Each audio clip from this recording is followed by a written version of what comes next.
The next thing we're going to talk about is the 6 general practices of Kanban. This is going to be a little similar to the principles, which is kind of the core, but the 6 general practices will make a little bit more sense now that you understand what a Kanban board is and kind of how that interaction works with the team.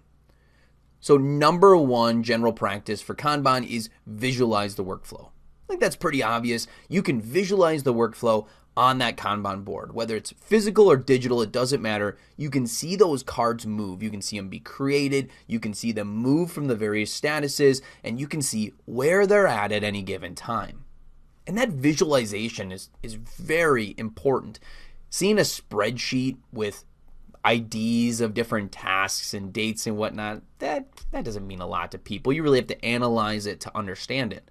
But seeing a physical board, a picture, if you will, of what's happening can really open your eyes to some potential bottlenecks or problems or issues that the team is running into or is going to run into, and you can then help to try to avoid those.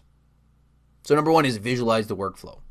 Number 2 is limit the work in progress, or also known as the WIP. We haven't talked a lot about this, but with Kanban, you have that to-do column, you've got the doing and the done column. The key thing here is you don't want to just take all those to-do items and move them to doing, because when you have that many items in progress, you're not actually working on all of them at the same time. Instead, you want to take items and limit the amount of them that you have in progress so people can focus on the particular items and get them finished. The thing about Kanban is stop starting, start finishing. It's not about starting a million tasks, it's about completing tasks, delivering those small amounts of incremental value to the organization. So number 2, limit your work in progress. Number 3 is manage the flow. With the Kanban board being visual, it's a lot easier to identify issues and problems in that particular flow, bottlenecks, or things that are holding up tasks from being completed. So the 3rd general practice is really manage the flow of those items. Make sure that the items are continuing to be flown from status to status with ease and efficiency. Number 4 is make policies explicit. What this is referring to is Kanban is really a framework that can be structured to your organization. It can be adjusted. Well, with that, there's not a lot of structure or rules or policies that Kanban is really forcing on people. Instead, Kanban is saying to the organization, you come up with those policies. You decide when you move things from various statuses and the various policies and procedures that you'll have in place to help manage that full workflow for Kanban. So Kanban is saying make those policies explicit. Write them down. Make sure everybody's aware of when you move tasks or how you manage block tasks or tasks that are in progress but are stuck. By having those policies explicitly documented, not only will it make it easier for everybody in the team to ensure that they're following the same type of process, but it also helps continue to move those tasks as efficient as possible.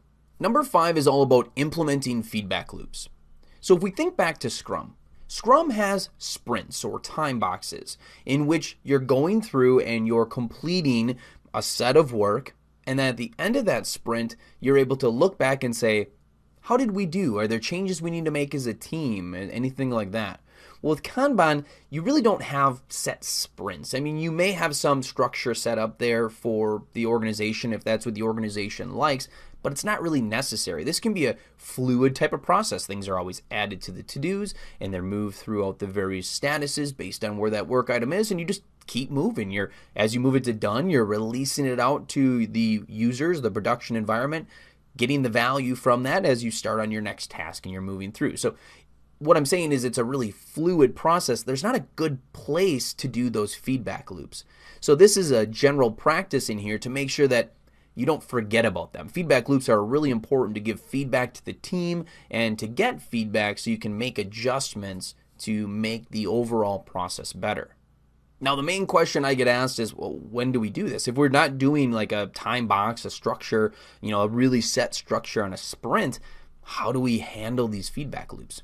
Well, the easiest way I've seen it done is, number one, you still have your daily stand-up. 15 minutes, you're looking at the Kanban board, people are discussing what they're working on, that work in progress, and it really helps to have the full team understand what everybody's doing as you're looking at that visual board and talking to people about what they accomplished yesterday, what they're working on today, and any type of roadblocks or problems they're running into.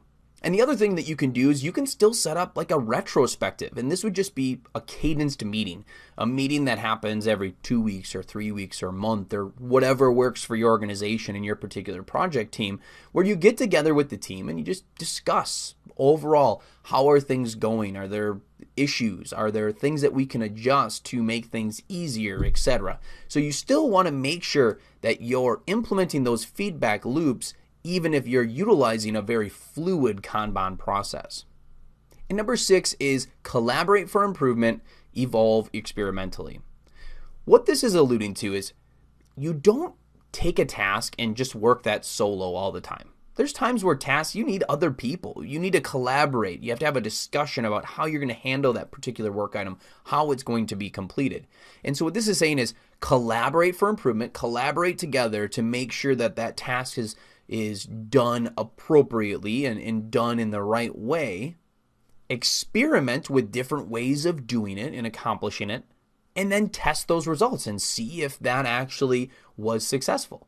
So collaborate to make a good decision as to how to accomplish it, and then evolve experimentally. Learn from different experiments, things you fail on, things you succeed on, and understand what works and what doesn't for other future work item tasks.